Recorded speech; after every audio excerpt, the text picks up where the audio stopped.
चतुर चालाकी में लगाता है। कहा जाता ये तो प्रकृति जीवन जीता, कौआ कोई बड़ा किसी का धन नहीं चुराता, किसी का कुछ नहीं, पेट भरने लायक ही खाता है। लेकिन एक उपमा दी जाती कि कौआ बड़ा चतुर चालाक होता है। एक बार एक कौआ का बच्चा उड़ने लायक हुआ, पंख निकल आए कि अब वो उड़ के दाना चुग के खा सकता है। तो उसने अपने पिताजी से कहा, कौआ के बच्चे ने, कि पिताजी अब हम उड़ने लायक हो गए हैं, अब हम उड़ उड़ के अपना पेट भर सकते हैं, दाना चुग सकते हैं। कौए ने कहा ठीक है, तुम उड़ने लायक हो गए हैं, पर मेरी एक शिक्षा ध्यान रखना। कहा कौन सी? कहा कोई व्यक्ति अगर नीचे झुके तो समझना कि वो पत्थर उठाने के लिए, मारने के लिए झुक रहा है, तुम तुरंत वहां से उड़ जाना।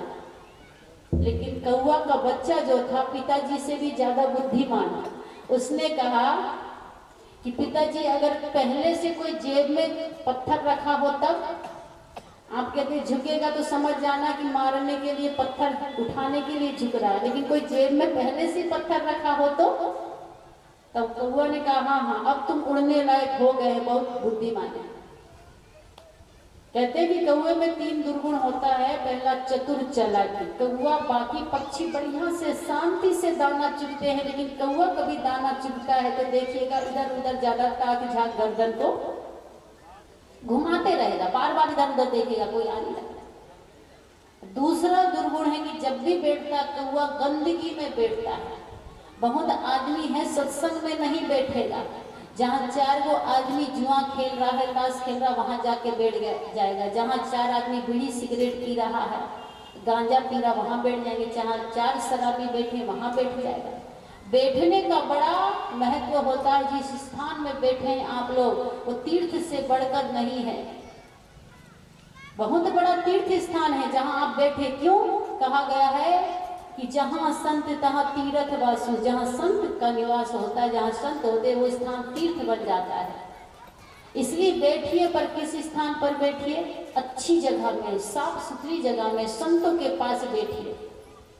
स्तुति विनती में कहा गया ना, बैठो साधु संग में, चित दर्पण मन धोए। तो मन ऐसी जगह बैठिए, साधु संग के पास में, संतों के पास में बैठिए, जिससे कि हमारा मन चित्त साफ हो जाए, एकदम दर्पण की तरह। बैठने का जीवन में बड़ा महत्व होता है। तो कौआ जब भी बैठता है तो गंदगी में बैठता है। इसलिए कबीर साहब ने कहा कि जहाँ गंदे लोग रहें, ऐसी जगह में गंदे विचार के लोग रहे, गंदे आचार के लोग रहे और गंदे खान पान के लोग रहे। कौआ जब भी खाता है तो गंदी चीज ही खाता है, रसगुल्ला नहीं खाता, मेवा मिष्ठान नहीं खाता, जब भी गंदगी में चोंच मारेगा। इसलिए कौवे जैसी चाल छोड़ दीजिए। और तीसरा चौथा दुर्गुण होता है कौवे में कि उसकी आवाज जो होती बड़ी कर्कश होती है। ये तो उसका कुदरती देन है, वो बना नहीं सकता कितना कोशिश करे। लेकिन आदमी का दोनों टोन निकलता है, एक टोन नहीं। जब गुस्सा में रहेगा उसका टोन देखिएगा, रिंग टोन चेंज हो जाता ना, गुस्सा में आवाज, ये प्रकृति की नहीं है, लेकिन उसका गुस्सा में आवाज बदल जाएगा, क्रोध में आवाज बदल जाता है। और किसी से जब प्रेम हो, बढ़िया से बात करना हो, तो उसकी आवाज, एक ही व्यक्ति है लेकिन कई प्रकार की आवाज निकलती है। कबीर साहब कहते हैं कि बढ़िया बोलिए, मीठा बोलिए, अच्छा बोलिए, कौवा जैसे कर्कश मत बोलिए। कहा गया है कि कौवा काको धन हरे, कोयल काको दे, मीठे वचन सुनाए के जग आपन कर दे। कौवा किसका धन हरता है? जो लोग पत्थर मारने लगते हैं। अगर कौवा कहीं काँव काँव करे तो लोग बोलते हैं कि बंद कीजिए, इसको उड़ाइए जल्दी से। छप्पर में बैठा तो तुरंत उड़ाने को देखता है। और कोयल कहीं बोलना शुरू करती है तो सब लोग कान लगा के सुनने लगते हैं। इसी प्रकार आप भी, हम भी सब ऐसा बोले कि किसी को बुरा ना लगे। बोलने की कला बहुत बड़ी कला है। सदगुरु कबीर साहब से किसी ने पूछा कि बाबा कैसे बोलना चाहिए, कब बोलना चाहिए, कितना बोलना चाहिए, ये भी नियम होना चाहिए, कितना बोलना चाहिए। किसी किसी को बोलने की बीमारी लगी होती, कई प्रकार की बीमारी में बोलने की एक बीमारी है। जब तक 3-4 घंटा नहीं बोलेंगे तब तक लगता है कि कुछ बोले ही नहीं, आधा घंटा में तो पेट ही नहीं भरेगा। कबीर साहब ने कहा, बोलना का सो बोलिए रे भाई, बोलत ही सब तत्व नसाई, बोलत बोलत बाणु बिकारा, सो बोलिए जो पड़े बिचारा, मिलही संत बचन दुई कहिए, मिलही असंत मौन होए रहिए, पंडित सो बोलिए हितकारी, मूर्ख सो रहिए झकमारी, कहे कबीर अर्ध घट डोले, पूरा होए विचार। बोलने का आदेश हुआ तो बोलिए, पर इच्छा है कि नहीं हमको ज्यादा बोलने को मिले, बहुत बोले बहुत बोले। कबीर साहब बोलते बोलते संसार से चले गए। बुद्ध, महावीर, तुलसी, नानक और मैं ही बाबा जैसे संत बोलते बोलते, सुधार जिसको होना है बोलने से सुधार होता है। आज हमको कोई बोला तब हम सुधरे, सत्संग सुने किसी संत की वाणी से ही सुधार हुआ। आप लोग भी आज संत बने हैं तो किसी संत की वाणी से ही सुधार हुआ। लेकिन बोलना कब, कितना, कहाँ, कैसे होना चाहिए इसका ज्ञान नहीं है। किसी विद्वान ने कहा है कि सबसे अच्छा वक्ता वो है, कौन है? सबसे बढ़िया वक्ता वो है जो सबसे बढ़िया श्रोता है, जो सुनने की शक्ति रखता है, केवल बोलने की नहीं। इसलिए बोलिए, बोलने की क्षमता आपके पास है, कैपेसिटी 5 घंटा की, बढ़िया से बोलिए। लेकिन बोलने की तृष्णा, बोलने की इच्छा ये हमारे अंदर नहीं होना चाहिए। कितना बोलना है, कब बोलना है, क्या बोलना है, ये भी हमारे अंदर गुण होना चाहिए। इसलिए सदगुरु कबीर साहब कहते, काग गोंड गति छाड़ी के हंस, कौवे का 3 दुर्गुण है वो छोड़ दीजिए। पहला गुण कि चतुर चालाक होता है, दूसरा दुर्गुण कि गंदगी में बैठता है, गंदगी को खाता है, तीसरा कर्कश बोलता है। कौवा तो फालतू में बदनाम है, कौवा से ज्यादा तो आदमी जो प्राकृतिक जीवन को छोड़कर, सांस्कृतिक जीवन को छोड़कर विकृति में जीवन जी रहा है। ये मानव समाज को सुधारने के लिए कौवा, तोता, मैना का उदाहरण दिया जाता है, पर ये इतने खराब नहीं है जितना आज समाज में आदमी अपने जीवन को खराब करके जी रहा है। इसलिए मानव जीवन के सुधार के लिए सत्संग रूपी पाठशाला लगाई जाती है, जिसमें बुद्धि ठीक हो, व्यवहार ठीक हो, आचार ठीक हो, तो घर, जीवन और परिवार स्वर्ग सा सुंदर बने। इसी उद्देश्य को लेकर हमारे भूदेव बाबू, रविंदर बाबू, आदरणीय सम्मानित कुलदीप बाबू, समस्त कमेटी के आदमी, ग्राम के समस्त नर नारी, नवयुवक वर्ग, सब ने मिलकर इतना सुंदर ये ज्ञान यज्ञ का आयोजन किया ताकि हमारे समाज में सुधार हो, नर नारियों में सुधार हो, माँ बहनों बेटियों में सुधार हो, भाइयों में जो हमारे दुर्गुण है, दुराचरण है, उसका सुधार हो। सुधार के उद्देश्य से इस सत्संग का आयोजन रखा गया है।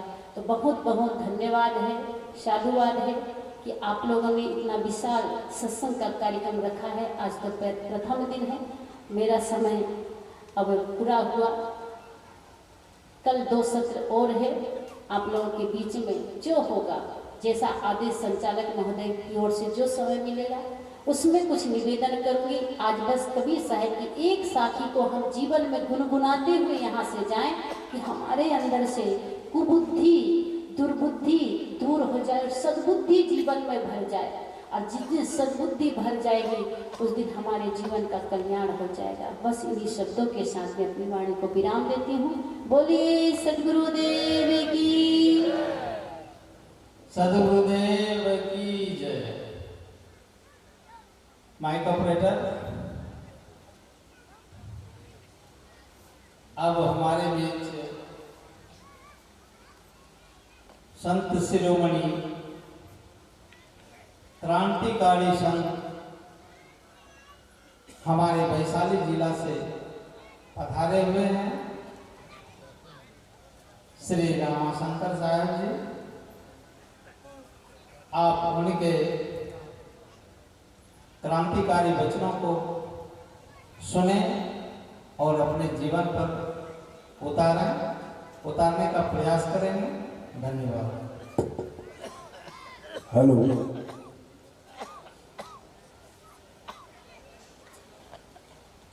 व्यवहारिक एवं परमार्थिक पक्ष के प्रबल प्रेरणा स्रोत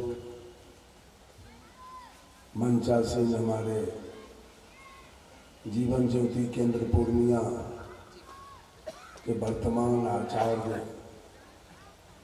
पूज्य श्री जितेंद्र साहब जी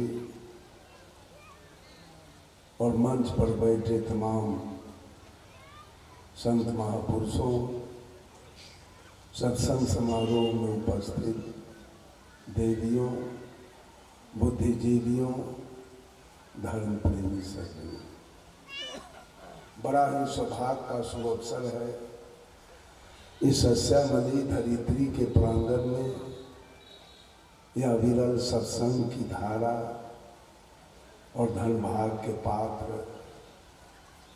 आप तमाम कोलवाड़ा ग्राम के निवासी हैं, संत लोग हैं, जिन्होंने अपने प्रयास से 2 दिवसीय सत्संग का आयोजन कराया।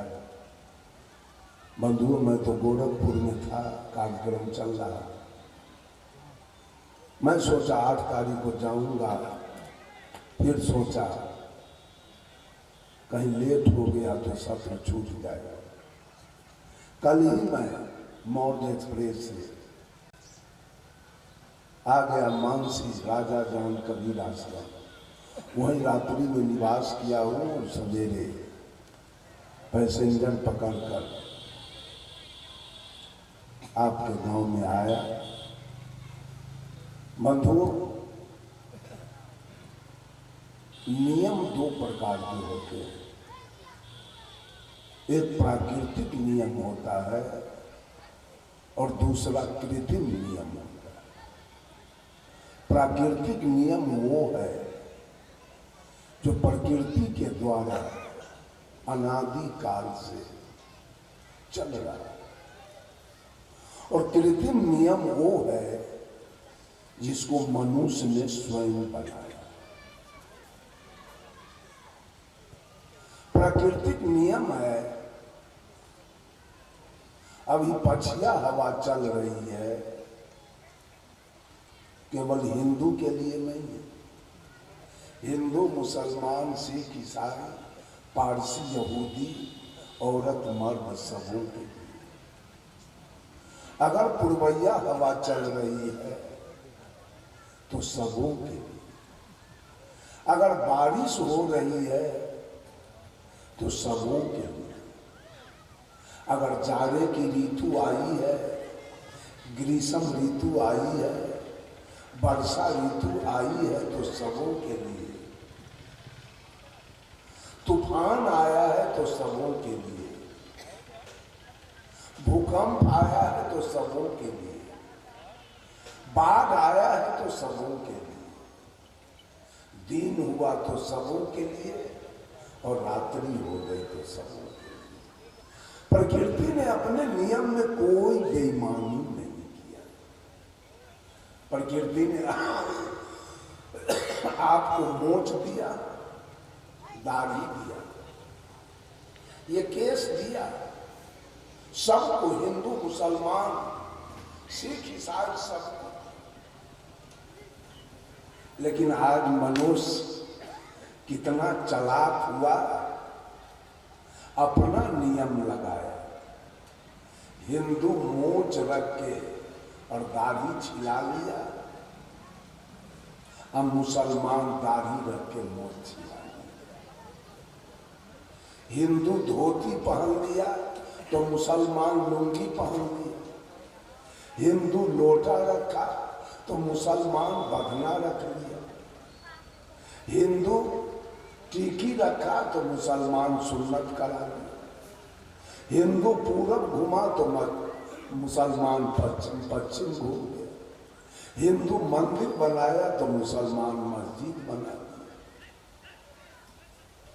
ये नियम कौन बनाया? अभी हमारे हिंदू समाज में छठ व्रत हुआ है आज और कल। कोई मुसलमान के यहां हुआ क्या? कोई सिख के यहां हुआ क्या? कोई ईसाई के यहां छठ हुआ क्या? इसमें सच्चाई क्या है? इस छठ में सच्चाई क्या है? दिवाली में सच्चाई क्या है? बसंत पंचमी, रामनवमी और जन्माष्टमी और महाशिवरात्रि में सच्चाई क्या है? और ईद और बकरीद में, तजिया में सच्चाई क्या है? ये सारा नियम मानव ने स्वयं बनाया और इसी को पंथ कहते हैं, इसी को धर्म कहते हैं, इसी को नेचर कहते हैं, इसी को गुण कहते हैं और इसी को स्वभाव। इस्लाम धर्म है क्या? यहूदी धर्म है क्या? पारसी धर्म है क्या? रामानंद धर्म है क्या? कबीर पंथ धर्म है क्या? आनंद मार्ग धर्म है क्या? आर्य समाज धर्म है क्या? बाल जुगेश्वर और जय गुरुदेव धर्म है क्या?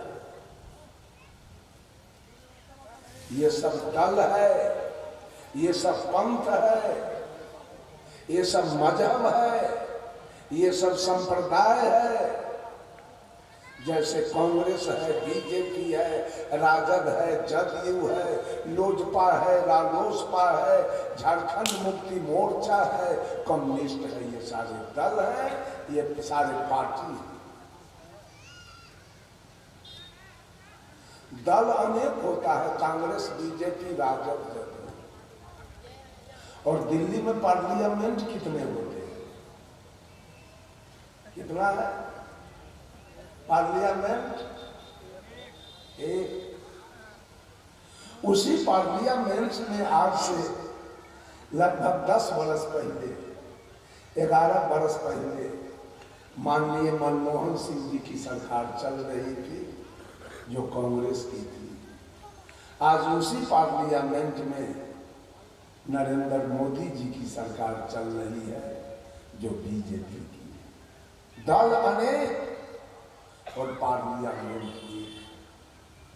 उसी तरह से रामानंदी, कबीरपंथी, आर्य समाज, आनंद मार्ग, गात्री परिवार, युग निर्माण मिशन, गांधी निर्माण मिशन, विवेकानंद मिशन, जय गुरुदेव, बाल जुगेश्वर, सतपाल जी, सदा फलदेव जी, आशा राम जी, रामपाल जी, भगवान रजनी, संत मत, राधा स्वामी, ओम शांति, आशुतोष जी महाराज,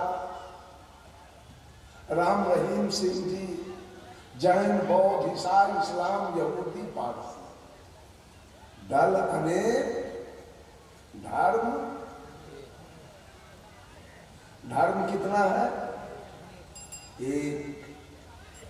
और धर्म की परिभाषा सद्गुरु कबीर ने दिया, जहां दया वहां धर्म है, जहां लोभ वहां पाप, जहां क्रोध वहां काल है, जहां क्षमा वहां आप। धर्म क्या है? गोस्वामी तुलसीदास जी ने भी कहा, दया धर्म के मूल है, नरक मूल अभिमान, तुलसी दया न छाड़िए, जब लगी घट में प्राण।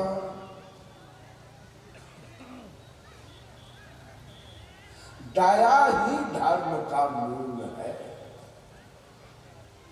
दोनों परिभाषा मिल गया। बंधुओं, आज से 2 रोज पहले कपड़ा के दुकान पर, सूप दौला के दुकान पर, आदि हल्दी नेमो गागर के दुकान पर, सूजी मैदा डंडा के दुकान पर मार पड़ रहा था भीड़ से।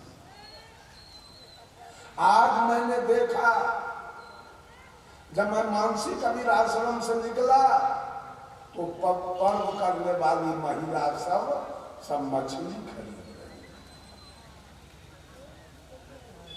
मछली खरीदा रहा था। आज 10 दिन से कसैया सब बकरी खरीद के जमा रखा। आज इतना महंगा बिकेगा मांस ठकुआ जौरे खाने के लिए। यही तो आपका धर्म चल रहा है, यही सब धर्म हो रहा है। इसका नाम धर्म है। बंधुओं, ये सब आपने बनाया है। वेद किसने बनाया? कुरान किसने बनाया? बाइबल किसने बनाया? गुरु ग्रंथ किसने बनाया? ये जो बोल रहा है, ये बोलने वाला आत्मा हिंदू है कि मुसलमान, सिख है कि ईसाई, रामानंदी है कि कबीरपंथी, क्या है?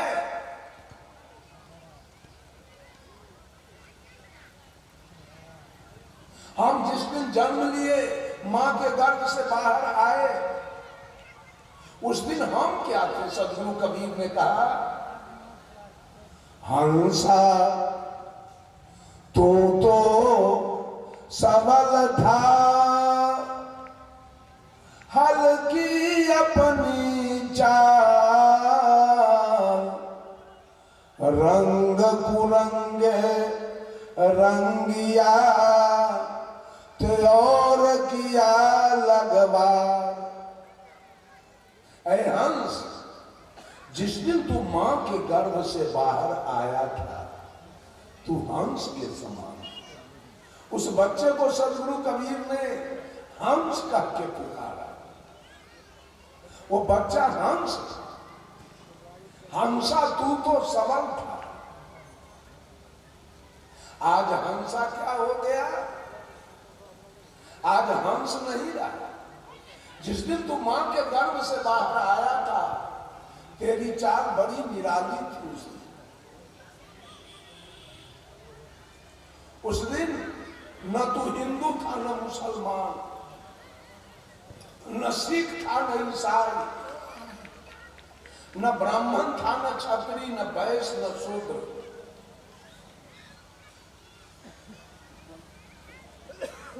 उस दिन तुम्हारे अंदर जातीयता की कोई भावना नहीं थी, सांप्रदायिकता की कोई भावना नहीं थी, छुआछूत की कोई भावना नहीं थी, अवर्ण सवर्ण की कोई भावना नहीं थी, नीच ऊंच की कोई भावना नहीं थी, गोरा काला की कोई भावना नहीं थी। हंसा तू तो सबल। उस दिन तू मांस मछली तारी दारू गांजा भांग बीड़ी सिगरेट पान सुपारी शिखर पराग जर्दा की बहुत जगह देखा घाट बना हुआ, यूपी में भी फैल गया। वहीं से फैलते फैलते चारों जगह ये छठ जाती है।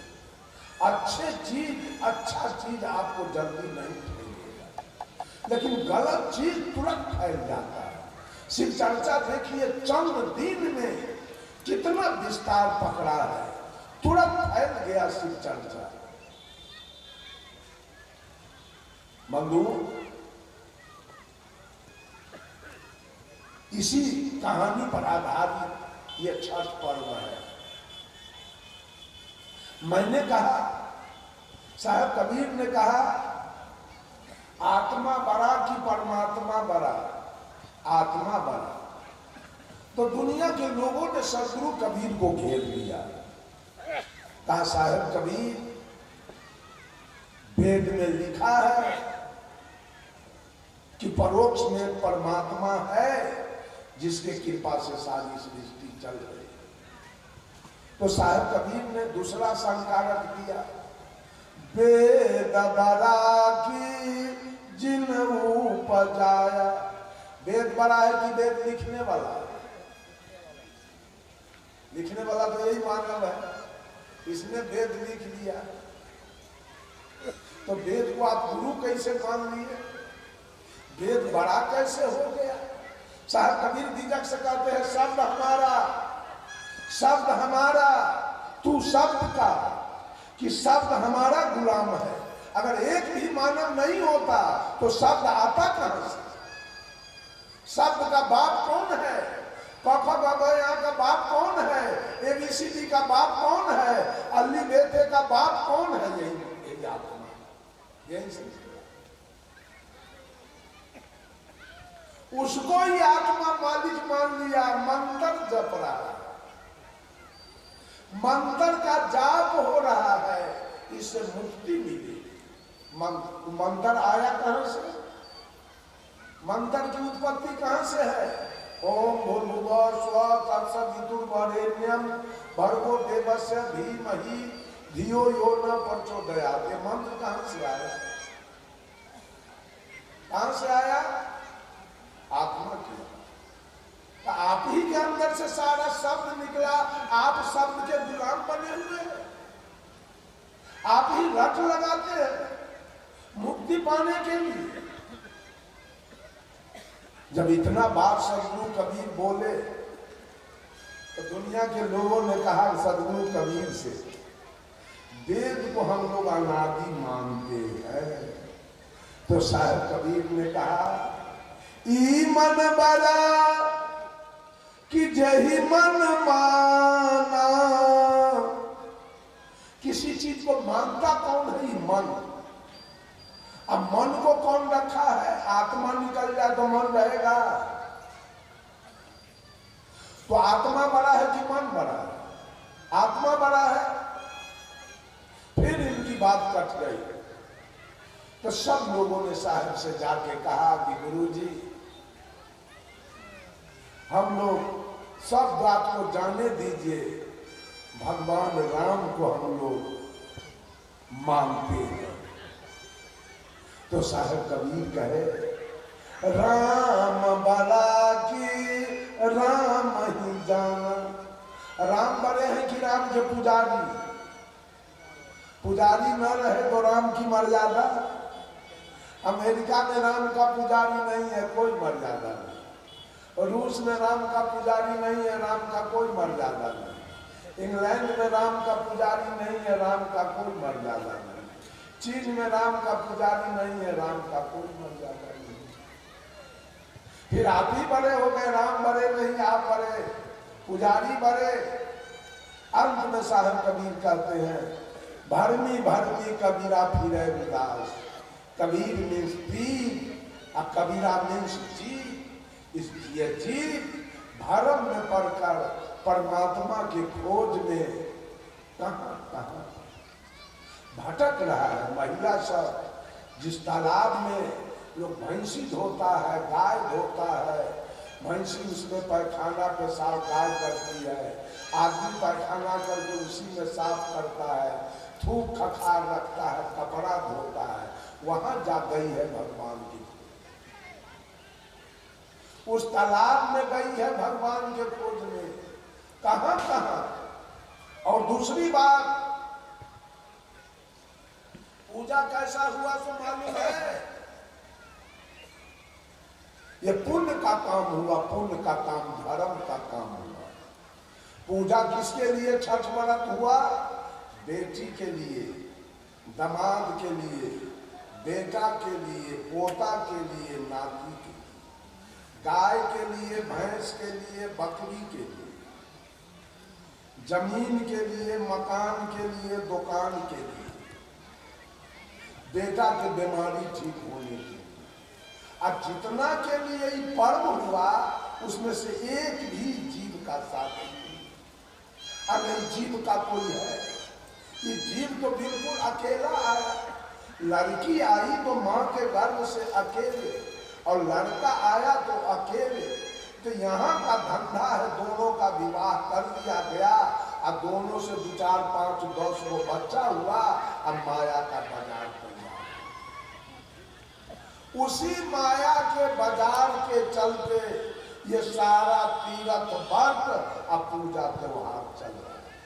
तो आपका कल्याण कैसे हो जाएगा?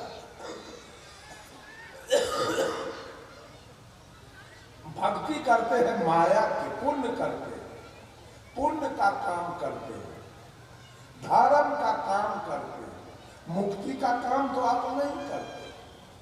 आपका बेटा के कलेक्टर बनने के लिए हाथ उठाए, आपका भैंसी के पानी बच्चा होने के लिए हाथ उठाए, आपका गाय के बाछी बच्चा होने के चलते दीनानाथ के अर्घ दिए, आपका दामाद के बीमारी ठीक होने के लिए अर्घ दिए। तो मुक्ति का यह सवाल कहां का? आज जो मांगे हैं उसमें से सबको को मिलने वाला भी नहीं। अब आप कहे कि हे दीनानाथ, बेटा पोता नाती दामाद पति गाय भैंसी सब सुरक्षित रहेगा, सब स्वस्थ रहेगा, किसी को कोई बीमारी न हो, तो फिर अगला साल मैं आपका व्रत करूंगा, हाथ उठाऊंगा। अब बगल में डॉक्टर के पत्नी सूप ले खड़ा है, वो कहिए हे दीनानाथ, दुनिया के टीबी दम्मा कैंसर हो जाए जो हमारा बुढ़ा के डॉक्टर अगला साल अपने के फेर क्या कर बात मानो दीनानाथ। अब बगल में वकील के पत्नी खड़ा है, सूप ले हे दीनानाथ, ये दुनिया लड़ कर मर जाए, कट जाए, कि हमारा मर्दावा को वकालत चल रहा। ये झूठ के रोजगार कते दिन। एक 3 भाई ब्राह्मण थे, 3 भाई ब्राह्मण, अब बहुत गरीब तीनों भाई। तो बड़का भाई के पत्नी कही कि न सुनै छी देखी, अरे बाल बच्चा भूख मर रहा है, अब बगल में राजा साहब के घर है, और राजा का ऐलान है जिसको कोई काम न मिले वो मेरे यहाँ आगे, उसको मैं काम दूंगा। तो जाओ ना राजा के यहाँ, अरे कुछ तो काम देगा, और कुछ तो पैसा कौड़ी चाहे अनाज देगा, बाल बच्चा खाए। बेचारा आया, राजा नाव गांव पूछा, बता दिया पांडे चाहे तिवारी चाहे जा। राजा पूछ गया ये ब्राह्मण है, अब इससे कौन काम लिया जाए। पहले के लोग ब्राह्मण से काम लेने में डरते थे। एक रामायण दे दिया, कहा चले जाओ उस मंदिर पर जाकर के पढ़ो। वो बेचारा रामायण लेके गया, एक अक्षर पढ़ल लिखल था नहीं बेचारा, तो पढ़े क्या। अब वो पढ़ रहा है, राजा पूछ गई तब की कहबई राम हो राम, यही पढ़ रहा था। मझिला भाई के पत्नी देखी इनके बाल बच्चा को खाते पीते मौज मस्ती करते, वो भी अपने पति से कही आप भी जाइए, आपका भाई का परिवार खा पी रहा है, कमा के लाते हैं, आप बैठ के बिताते हैं समय। वो बेचारा भी गया, उससे भी राजा गांव गांव पूछ लिया, वो भी ब्राह्मण वाला टाइटल बताया, उसको भी दिया महाभारत, जाओ मंदिर पर पढ़ो। ये भी तो एक अक्षर पढ़ल था नहीं। ये गया तो देखा भैया जो पढ़ेगा वही हम भी पढ़ेंगे, तो भाई को पढ़ते देखा, बूझ गया। ये पढ़ रहा है, जो गति तोरा सो गति मोरा राम हो राम। अब छोटका भाई भी अपने पति से, उसकी पत्नी कहती है वो छोटका से, अरे दोनों भाई का परिवार खुशी खुशी खा पी रहा है, हंस रहा है, हमारा बाल बच्चा भूख मर रहा है, आप भी तो जाइए। ये भी आया, राजा साहब इसका भी नाव गाँव पूछ लिए, इसको भी दिए एक ग्रंथ शास्त्र या पुराण, जाओ पढ़ो।